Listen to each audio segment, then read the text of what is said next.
Remeksi Kimmo tässä, moi. Tervetuloa Garo-koulutukseen. Tässä koulutuksessa käydään läpi vähän yritystä nimeltä Garo, mitä Garo on Suomessa ja Suomen tuotevalikoimaa. Tässä koulutuksessa on hyviä vinkkejä myyjille, on sitten kyseessä tukkumyyjä tai urakoinnin myynti. Tästä löytyy meidän Suomen tuotevalikoima ja niihin liittyvää tietoa. Aloitetaan ensin siitä, että Garo-historia lyhyesti.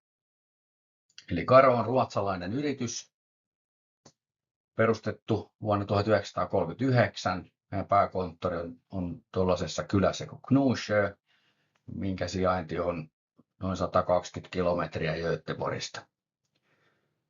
Kaikki tuotteet, mitä meidän valikoimasta löytyy, on sähköasennusmarkkinoille suunnattuja ja keskitytty aika paljon turvallisuuteen, helppokäyttöisyyteen, kestävyyteen ja helppoon asennettavuuteen. Oma valmistus. Meillä on 2 tehdasta, mistä meidän tuotteet tulee, muutamaa poikkeusta lukuun ottamatta. Ja tehtailta kuljetus Suomeen, molemmilta tehtailta on kerran viikossa, tulee viikkokuorma tukkuliikkeiden keskusvarastolle. Pääsääntöisesti meidän Suomen kaupankäynti käy sähkötukkuliikkeiden kautta urakoitsijoille. Toinen meidän tehtaista sijaitsee Puolassa ja sitten Ruotsin Puolan tehtaiden lisäksi tietysti molemmissa maissa on myös myyntikonttori ja sen lisäksi myyntiyksiköt löytyy Norjasta, Suomesta, Saksasta, Irlannista ja Iso-Britanniasta. Vuonna 2024 koko konsernin liikevaihto oli noin 103 miljoonaa euroa ja henkilökuntaa koko konsernissa oli reilu 400 henkeä. Vuoden 2025 luvut ei ole ihan vielä valmistunut, niin niistä ei ole vielä tässä kohtaa tarkempaa tietoa. Suomen organisaatio näkyy tuossa, eli meidän Suomen toimitusjohtajana Patrik Karlsson. Sitten meillä on markkinoinnissa Paula Nurmi, meidän tilauksia, laskutusta ja HR hoitaa Ella Pernu. Tuotepuolella Kivelä Jari on meidän tuotepäällikkönä ja tällä hetkellä meillä on rekry käynnissä tekniseen tukeen uutta henkilöä. Ja minä, Kimmo Remes, vastaan meillä sitten myyntiasioista. Katsotaan sitten vähän meidän Suomen tuotevalikoimaa, mitä se pitää sisällä. Eli ehkä se tunnetuin meidän tuoteryhmä on pistorasiakotelotuotteet, PM100-mallisto ja siihen liittyvät tuotteet, eli PM100-mallisto näyttää tuolta.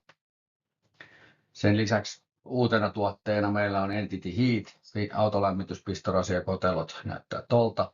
Tämä Entity Heat on yhteen sopivaa sarjaa esimerkiksi Entity Pro latausasemien kanssa. Sitten meidän valikoimasta löytyy tämmöinen Meln, yhden auton pinnallinen lämmityspistorasia. Ja marinapylväät eli laituripylväät, joissa on valo ja sitten 2 tai 4 pistorasiaa löytyy myös, voidaan vertaa pistorasia-versio. Garo PM100 kotelosarjasta tosiaan meiltä löytyy tiettyjä tuotteita, valmiita kotelopaketteja sekä seinäasennukseen että pylväsasennukseen. Ja sitten kotelosarjasta voidaan valita myös niin sanotusti kasaamalla osista itselle sopivia kotelopaketteja. Eli valitaan ensin kytkentäalusta. Tässä meillä on pylvääseen sopiva kytkentäalusta, missä on mukana pylvässovite. Ja sen lisäksi löytyy kytkentäalusta seinäasennukseen. Koteloita valitaan niin, että meidän valikoimasta löytyy yhdellä ovella olevaa koteloa. Tässä on jaetulla ovella olevaa. Sitten löytyy vahvistettua koteloa ja niin edelleen. Eli valitaan sopiva kotelo ja sitten sinne sisälle valitaan sopiva pistorasia-elementti. Entity Heat pistorasiakotelo näyttää tältä. Täällä meillä on kello, millä voidaan ohjata pistorasioiden päälläoloaikaa. Ja Entity Heat esitteestä löytyy sitten ne mallit, mitä tästä tuotteesta meiltä markkinoilta löytyy. Latausaseman paikallisen ratkaisun latauslaitteita. Eli ensimmäisenä meillä hyvin tuttu tuote varmaan monelle on GLPDC-latausasemat.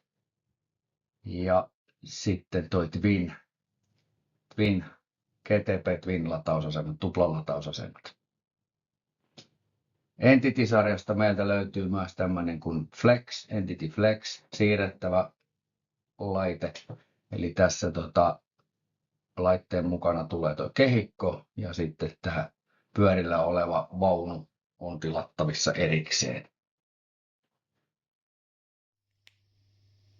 GLPDC-asemista löytyy valikoimasta pistorasiaversio, niin kuin tämä tässä. Sitten löytyy kiinteän kaapelin versioita.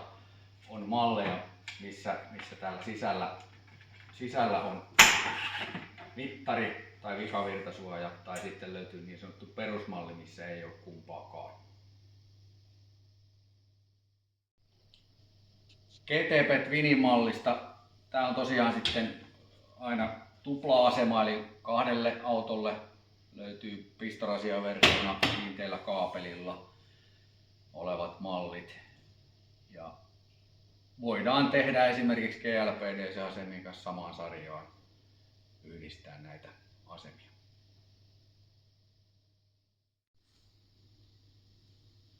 Entity Flex-asema on tämmöinen tilapäiseen käyttöön tarkoitettu, eli kumikaapeli liitännällä varustettu. Voidaan syöttää tilapäisesti kumikaapelilla. Kohderyhmät ehkä tuolla tilapäisessä käytössä, erilaiset tapahtumat, rakennustyömaat ja niin edelleen, missä tarvitaan tilapäistä autonlatausmahdollisuutta, niin tällä voidaan toteuttaa. Tämä kehikko kuuluu latausaseman Entity Flexin pakettiin ja tämä on seinään asennettavissa, ja sitten tämä pyörällinen liikuteltava kärry löytyy lisävarusteena.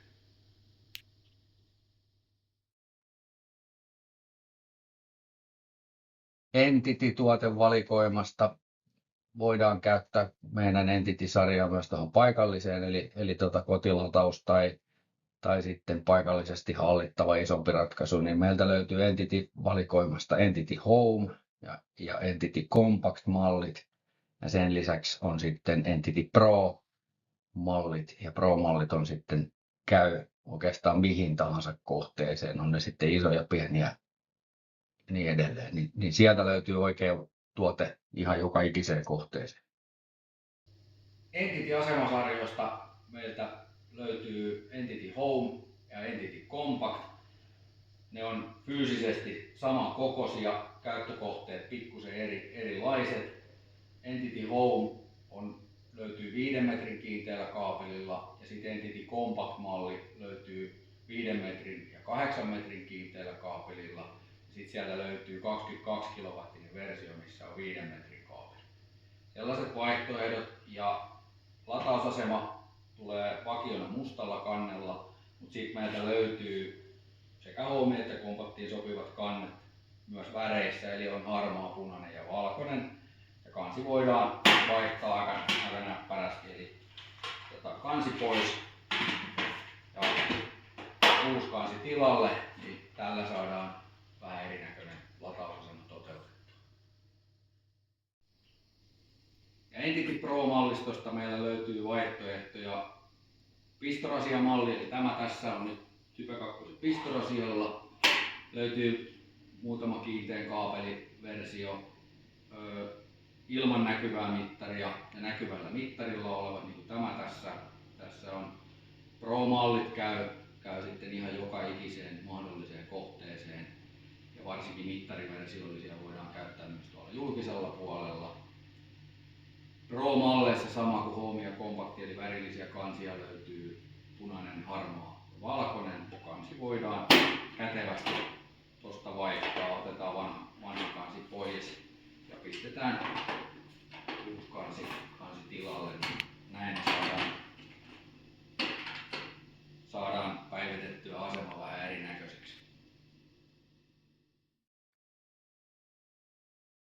Entity-latausasemien osalta meillä on mahdollista toteuttaa monitasoinen kuormahallinta, eli päästään jopa 4 eri tasoon kuormanhallinnan osalta. Ja latausasemat, varsinkin tuolla Entity Pro-puolella, niin pistorasiaversiot on kaikki 22 kilowattisia, mutta voidaan ohjelmallisesti rajoittaa yksittäisten latausasemien teho ihan hienosti.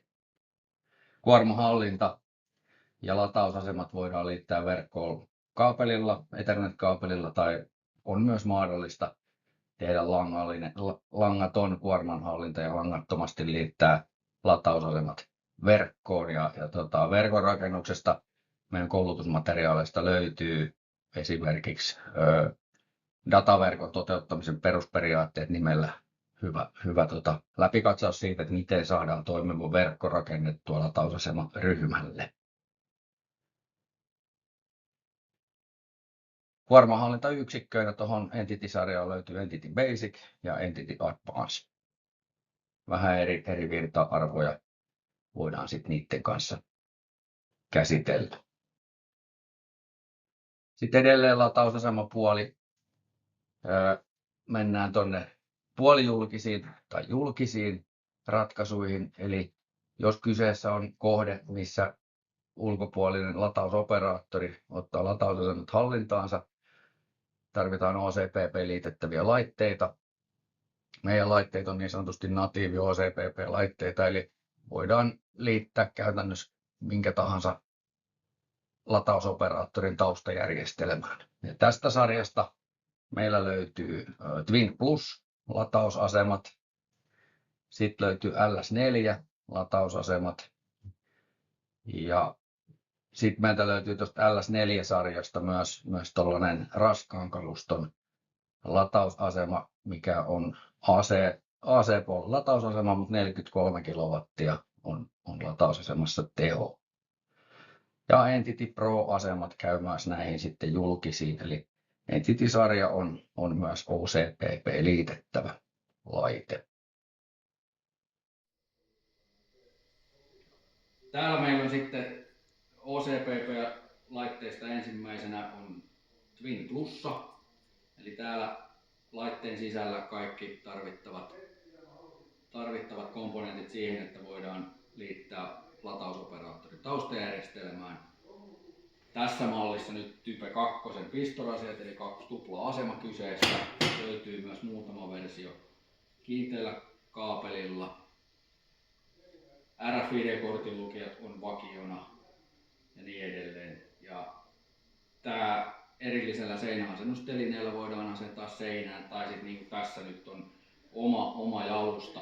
Ja tähän jalustaan saadaan nyt vaikka 2 tällaista asemaa selät vastakkain samaan pisteeseen, niin silloin saadaan vähän enemmän latauspaikkoja. Ja seuraavana meillä täällä LS4 latausasema. Tämä sama juttu. Täällä tuplapistorasiat löytyy eli 2 autolle latauspaikka. OCPP liitettävä niin ikään. Operaattorin taustajärjestelmään saadaan helposti. Tämä on suoraan maahan asennettavissa, eli voidaan pultata vaikka betonialustaan. Tai sitten meiltä löytyy tähän myös oma betoniperusta, jos ne tulee ihan tuonne parkkialueelle. Sitten meillä on täällä meidän AC 43 kilowattinen raskaan kaluston latausasema. Ja tämä malli on nyt asennettuna omalle jalustalle, mutta tästä löytyy myös tämmöinen vastaava runko kuin LS4, eli maasta asti tuleva kotelo. Tää vakiona kiinteällä 7,5 metrin kaapelilla, saadaan tehtaalta tilattua myös 10 metrin kaapelilla. Ja näissä on myös käyttäjän nähtävillä olevat KVH-mittarit täällä kyljessä. Ja tämä sama ratkaisu onnistuu myös noihin äsken katsottuihin LS4 Twin Plus asemiin. Eli sieltä löytyy myös muutama versio, missä käyttäjän nähtävillä olevat KVH-mittarit tuolla kyljessä. Latauksiin liittyen meillä on muutamia vakio-latauskeskuksia valikoimassa. Ja sen lisäksi maksupalveluihin niin meiltä löytyy eCar Mini, mikä näkyy tässä kuvassa, sekä eCar Online maksuautomaatit. Ja nämä mahdollistaa sitten yhden tai useamman latausaseman liittämisen tuommoisen tolpan perään, niin saadaan maksutapahtuma vaikka pankkikortilla lähimaksulla hoidettua. Maksuautomaateista siinä kuvassa näkyy eCar Mini. Tässä meillä on nyt eCar Online-tolppa, eli täällä on lähimaksutoiminto, sitten on myös kortin lukulaite ja näppäimistökoodi. Tämä on ihan täysverinen maksuautomaatti lataustapahtumien käsittelyyn. Pikalatauspuolella meillä löytyy tämmöinen Rapid-tuotevalikoima ja sieltä mallistossa on 60, 120 ja 180 kilowattiset laitteet ja ne löytyy niin yhdellä kuin kahdella CCS-kaapelilla. Ja kaikki nämä DC-laitteet on myös OCPP-liitettäviä, eli saadaan sinne latausoperaattorin taustajärjestelmän perään oikein hienosti.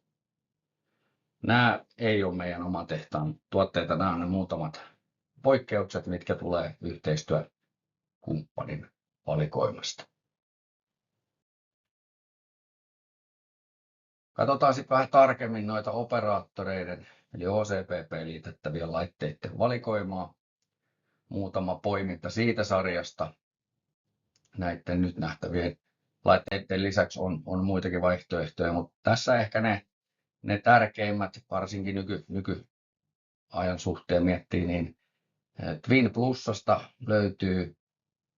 löytyy laitteet, missä on näkyvät KVH-mittarit, eli tuossa pistorasian alapuolella on ikkunan takana näkyvillä oleva KVH-mittari, mistä käyttäjä voi sitten todentaa sen laskutetun määrän oikeellisuuden mittauslaitelain mukaan.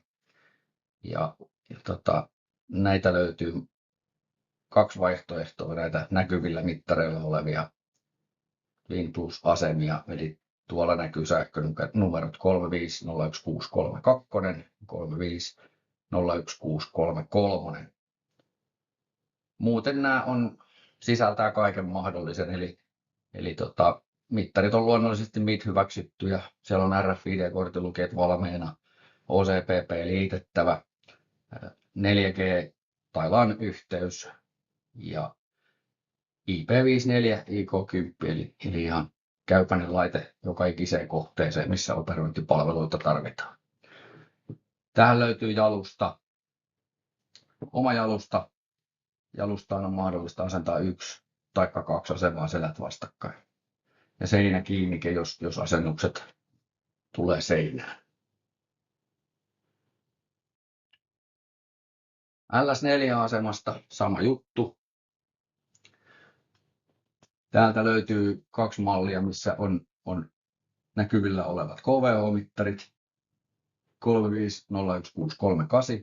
ja 3501639 sähkönumerolla löytyy nämä laitteet. LS4 poikkeaa tuosta Twin Plus-asemasta sen verran, että LS4 on niin kuin suoraan maahan asennettava malli, noin 1400 milliä korkea. Mutta täällä on ihan sama juttu. MIT-hyväksytyt mittarit, RFID-kortin lukijat, OCPP-liitettävyys, 4G LAN-yhteys ja IP54 IK10. Ja tälle laitteelle löytyy oma betonijalusta omalla sähkönumerolla. Se on hyvä muistaa varsinkin maa-asennuksissa. Voi toki pultata betonialustaa ihan tollasenaankin. Ja sitten toi meidän 4,3 kilowattinen AC-latausasema raskaan kaluston käyttöön.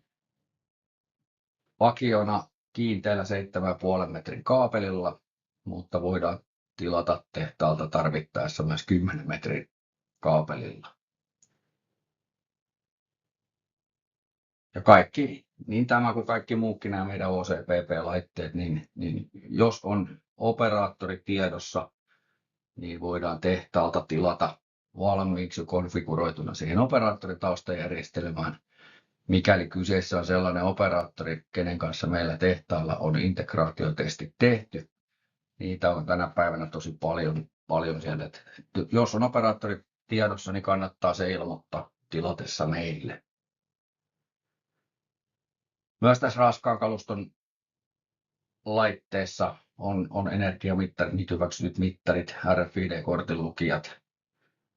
Ja voidaan toteuttaa myös kuormahallintaa näillä. IP54 ja IK10 niin kuin noi perus LS4-kin. Ja Entity Proon osalta täältä löytyy noin mallit, joissa on näkyvä KVH-mittari, niin käy oikein hienosti noihin operaattorijärjestelmiin. Ja laitteet on kolmivaihe-asennettavia. On myös mahdollista toteuttaa yksivaiheisena. Voidaan ohjelmallisesti antaa laitteelle virta-arvoja, mitkä määrittelee sitten sen mitä latausasema antaa ulospäin sinne autosuuntaan. Sieltä löytyy pistorasia-versio, kiinteä kaapelin versio ja Entity-asemissa pistorasien kätisyys on vaihdettavissa jokaisessa asemassa. Siellä on sisällä jo valmiina RFID-kortin lukijat, mittarit on niitä hyväksyttyjä. Kaikissa laitteissa on myös niin sanottu sisäinen mittaus, eli ohjelmallisesti applikaatiosta on saatavissa kulutuslukematieto, vaikkei laitteessa mittaria olisikaan, mutta julkisissa kohteissa, kun laskutetaan käyttäjän kulutuslukematiedon mukaan, niin se mittari on siellä hyvä olla siellä laitteessa. Silloin se täyttää mittauslaitelain.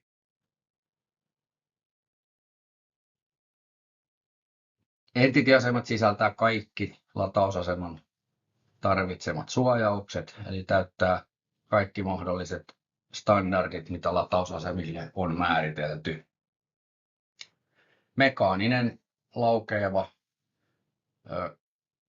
pikavirtasuojaus löytyy asemasta. Ja tosiaan on OCPP liitettävä. Voidaan liittää ulkopuolisen latausoperaattoritaustajärjestelmään. Voidaan käyttää myös siellä paikallisessa ratkaisussa, eli meidän oman Garoconnect-pilvipalvelun applikaation kautta hallittavissa, mutta on myös toki liitettävissä tosiaan sinne operaattoritaustajärjestelmään. LAN-liitettävyys löytyy, Wi-Fi-liitettävyys, 4G-mahdollisuus, jopa MES-yhteysmahdollisuus löytyy. Tukee ISO 15118-standardia ja myös nämä Entity-asemat on IP54 IK10 luokiteltuja. Olosuhdetestaukset on tehty välillä -40 + 40 astetta, eli on hyvinkin tänne meidän pohjoisiin oloihin tehty. Ruotsissa, Norjassa tehty testaukset sopii todella hyvin tänne pohjoisiin olosuhteisiin. Ja Entity-laitteelle tällä hetkellä 5 vuoden takuu saatavilla. Latausvalmiutta voidaan tehdä kiinnitysalustoilla, johon käy sitten myöhemmin voidaan lisätä latausyksikkö ja voidaan myös käyttää siinä Entity Heat pistorasiakoteloa, mikä voidaan sitten myöhemmin vaihtaa vaikka latausyksikköön. Kannet näihin Entity-asemiin on saatavissa 4 eri värissä, eli musta on se vakioväri, mutta sen lisäksi löytyy valkoinen, punainen ja harmaa. Mittariversiolliset asemat yksosainen 35011703 ja tupla-asema 35011704 sähkönumero. Siinä vähän historian havinaa, eli Garo on tehnyt latausasemia vuodesta 2008 alkaen. Tuossa näkyy meidän ensimmäinen sarjavalmisteinen lataustolppa. Ollaan aika kauan siis oltu tässä latausasema-toiminnassa mukana. No sitten vähän katsaus siihen, mitä on tulossa lähiaikoina. Eli tässä kevään 2026 aikana tulee markkinoille Garon e-tolppatuotteet, eli e-tolppaan järjestelmään liitettävät pistorasiaelementti 2 pistorasialla. Siellä on mittarit ja vikavirtasuojat molemmille pistorasioille erikseen. Sitten siellä on e-tolpan oma neku tuolla mukana. Ja tästä tulee valmiit kotelopaketit niin pylväsasennukseen kuin seinäsasennukseenkin. Ja sitten toi e-tolppa gateway kotelopaketti seinäasennettavana tulee myös valikoimaan. Näille tosiaan sähkönumerot aukeaa tässä kevään aikana ja hinnat lähtee tukkureille heti kun meillä on sähkönumerot näille valmiina.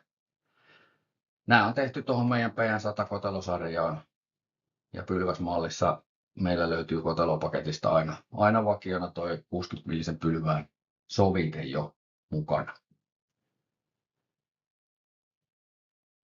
Pistorasia-elementti on asennettavissa. Tämä e-tolppa-elementti, niin kuin kaikki muutkin meidän omat elementit, on asennettavissa myös vanhempiin Garo-koteloihin.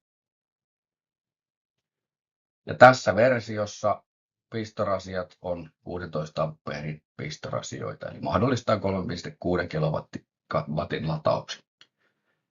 Maaliskuussa pitäisi olla kaikki valmista, tuotteet, sähkönumerot auki, tuotteet tukkureiden järjestelmässä auki ja sitä kautta sitten lähtee kaupankäynti liikkeelle. Mutta nämä sopii nimenomaan tuohon e-tolppa e-parkin systeemiin ja yhteys tuon e-tolppa gatewayn kautta.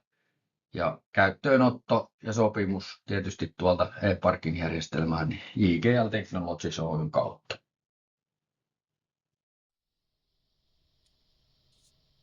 E-tolppatuotteista tässä meillä valmis kotelopaketti pylväsasennukseen.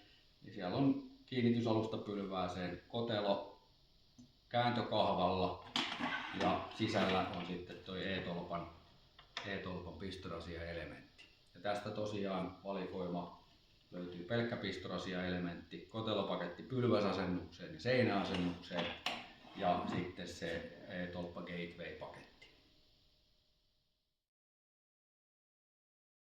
Ja e-tolpan toiminta perustuu vahvasti tuohon e-tolppa gatewayhin, eli se on laite, mikä muodostaa yhteyden, mihin sitten nuo kotelot on yhteydessä ja sitä kautta taustajärjestelmään. Eli tämä on vähän tämmöinen MES-verkkomainen yhteystoteutus, mikä näissä laitteissa on. No katsotaan sitten Entityn osalta vielä vähän muuta kuormanhallintaa ja muita tärkeitä ominaisuuksia. Eli ensimmäisenä Entity-asemien skaalautuvuus kautta valmiuden rakentaminen. Eli siellä tosiaan mahdollista tuon kiinnitysalustan kanssa tehdä valmius niin, että meillä voi olla kiinnitysalusta umpikannella paikalla infrarakennettuna ja kun tulee tarvetta latausyksikölle, niin me voidaan se kannen tilalle, otetaan kansi pois ja tilalle laitetaan latausyksikön kansi. Sillä saadaan sitten tehtyä näitä valmiuspaikkoja tai otettua valmiuspaikkoja paremmin siihen latauskäyttöön. Ja nämä on yleistynyt aika paljon tuolla taloyhtiömaailmassa ja isommissa kohteissa, eli infra toteutetaan täysin valmiiksi. Kaapeloinnit on valmiina, siellä on kiinnitysalustaan kytketty syöttökaapelit ja sinne koteloon on jätetty kattikaapelit valmiiksi. Eli ne on helppo sitten ottaa latauskäyttöön myöhemmin. Eli siellä tosiaan voi olla toi kiinnitysalusta umpikannella vaikka joka autopaikalla ja otetaan käyttöön sitten vaan ne paikat, mitkä latausta tarvitsee. Keskukselta voi tulla syöttökaapelit, keskuksessa voi olla kuormahallinnat kaikki valmiina, mutta yhtään latausasemaa ei välttämättä ole tarvetta, tai ne voidaan asentaa vain niille autopaikoille, joissa sitä lataustarvetta on.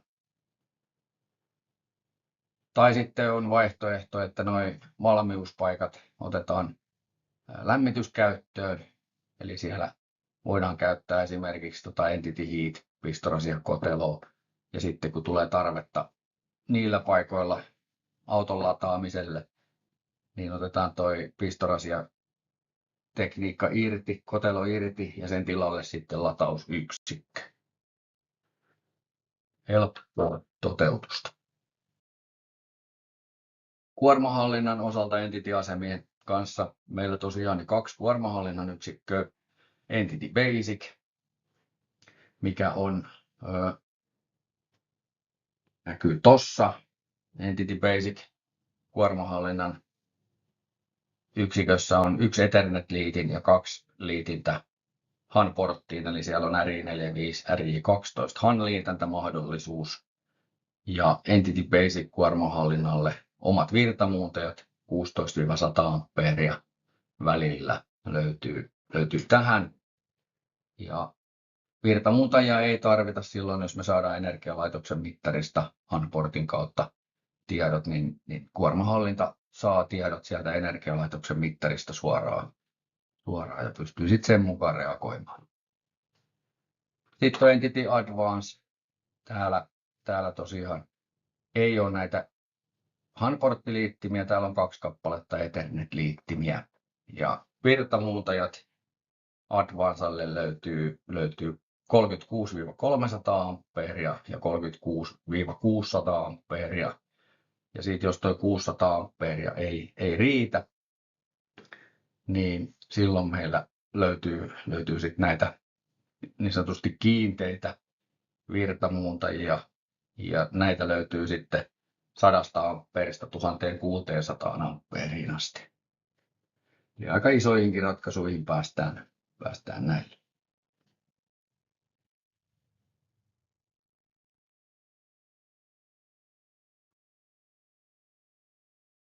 Tuossa muutama periaatteellinen toteutusmallikuva monitasoisesta kuormahallinnasta. Eli täällä nyt esimerkkinä vaikka taloyhtiö, missä on pääkeskusta valvoo oma kuormahallinta.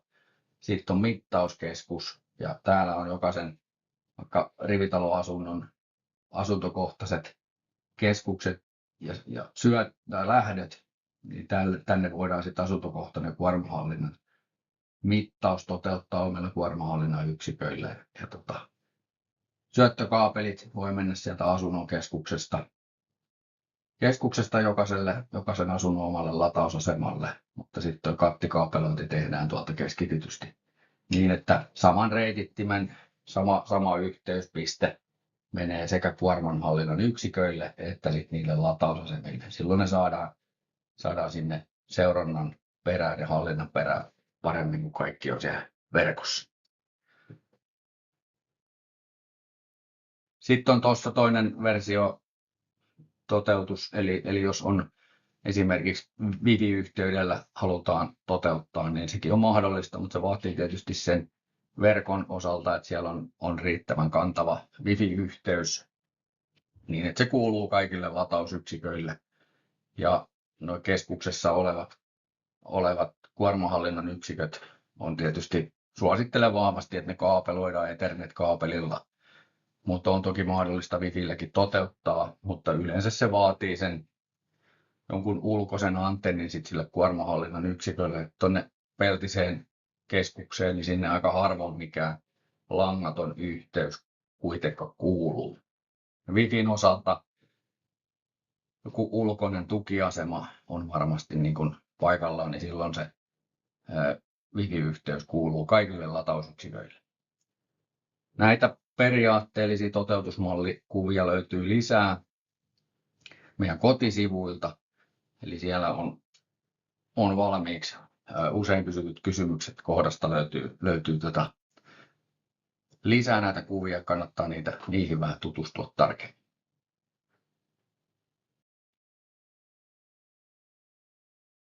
No Entity-asemien liitettävyys latausoperaattoreiden taustajärjestelmään onnistuu sieltä Karo Connect-applikaation kautta, eli meillä on siellä kun tehdään asetuksia, niin meiltä löytyy valmis OCPP-valikko. Ja asentaja voi sen siellä sitten, kun on kaikki latausasemien kuormahallintayksiköiden asetukset tehnyt ja muodostanut sen kohteeseen tulevat laitteet, niin viimeisenä työnä voi sitten valita sinne sen operaattorin. Ja sen jälkeen, kun se operaattori on valittu, niin painetaan tuolta valitse painiketta. Siellä on silloin suora yhteys sinne latausasemajärjestelmän ja operaattorin välillä. Tämä on aika helppoa liitettävyyttä ja tosiaan tuo meidän valikosta löytyy se noin 50 eri latausoperaattoritoimijaa. Eli aika paljon sieltä on mahdollisuus operaattoreita löytää. Tietysti tilaaja tekee sopimuksen jonkun operaattorin kanssa siihen operaattorijärjestelmään. Tämä järjestelmä ja laitteet sitten liitetään. No, operaattorijärjestelmissä kuormanhallinnan osalta on hyvä ottaa huomioon se, että tilaajan kannattaa ensimmäisenä, kun on valinnut sen heille sopivimman operaattorin, niin kysyä siltä operaattorilta tuon kuormanhallinnan toteutuksesta. Eli jotkut operaattorit haluaa käyttää järjestelmissä omaa kuormanhallintaa ja jotkut pystyy ja haluaakin käyttää laitevalmistajan kuormanhallintaa. Tämä on hyvä tietää siinä etukäteen, niin tulee kerralla oikein eikä tule turhia investointeja sitten kuormanhallintojen ja muiden tuotteiden osalta. Meidän kuormanhallinta Entity-asemien kanssa voidaan tehdä ensin niin sanotusti paikallisesti. Eli jos siellä on kyseessä vaikka muutama yksittäinen latausasema ja kuormanhallinta, se voidaan ottaa käyttöön, niin sitä voi taloyhtiö itse hallinnoida. Ja sitten kun tulee lisää laitteita, lisää käyttäjiä, niin se voidaan sitten myöhemminkin se järjestelmä liittää tuohon operaattorin taustajärjestelmään ja operaattori hoitaa siitä eteenpäin. Ja siinä kohtaa sitten ne neuvottelut siitä kuormanhallinnasta, että jos laitevalmistaja kuormanhallinta käy, se on hyvä, ne on siellä valmiina. Mutta jos se ei operaattorille käy, niin silloin siinä järjestelmässä ei mene kuitenkaan mitään muuta vaihtoon kuin pelkästään se kuormanhallinnan yksikkö. Latausasemat on ja pysyy ja niitä voidaan käyttää. No, mittarin osalta aika useasti kysytään, että tarvitaanko latausasemassa KVH-mittaria, niin siihen semmoinen karkea sääntö on se, että jos sitä käyttäjää laskutetaan kulutuslukematiedon mukaan, silloin siellä latausasemassa tarvitaan käyttäjän nähtävillä oleva KVH-mittari. Eli tämä tulee ihan suoraan mittauslaitelaista, mikä sanoo kutakuinkin niin, että mikäli kuluttajaa laskutetaan kulutuslukematiedon mukaan vettä, sähköä, kaasua tai muuta vastaavaa, tulee kuluttajalla olla oikeus todentaa määrän oikeellisuus laitteessa olevasta mittarista. Ja tämä on se sitten taloyhtiö, yritys tai mikä tahansa, on ne laitteet sitten paikallisessa hallinnassa tai operaattoritaustajärjestelmässä, niin se mittari tarvitaan, jos kulutuslukematiedon mukaan käyttäjää laskutetaan. Silloin tämä järjestelmä täyttää mittauslaitelain mukaiset vaatimukset. Mittarista on lisäksi sanottu vielä niin, että se laskutuksen perusteena olevan mittarin tulee täyttää mittauslaitedirektiivin, eli niin sanottu MID-hyväksyntä pitää sillä mittarilla olla. Ja mittari pitää olla käyttäjän nähtävillä ilman työkaluja. Eli oven takana se voi olla, ja mikäli oven saa avaimella auki, tai sitten se pitää olla ihan kokonaan käyttäjän nähtävillä ilman sitä avaintakin.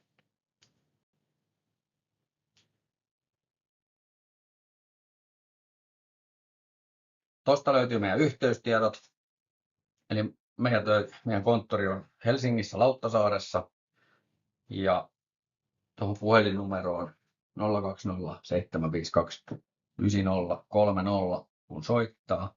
Se pyytää valitseen myynti, tilaukset tai tekninen tuki, niin sieltä sitten valitaan oikea numero, puhelut yhdistyy oikeaan osoitteeseen.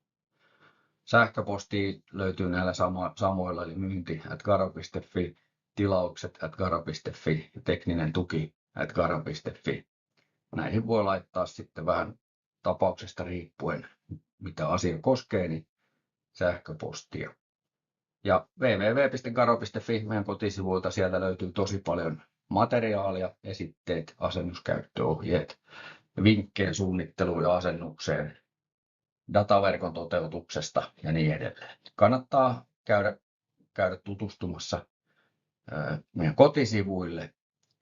Ja Garo Finland löytyy myös somesta, eli ottakaa meidän somekanavat seurantaan, niin sielläkin julkaistaan aika useasti hyvinkin ajankohtaisia aiheita.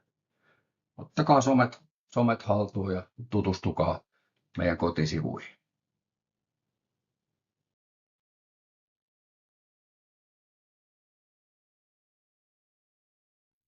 Kiitos kun olit mukana. Kannattaa katsoa myös muut Garon koulutukset. Moi!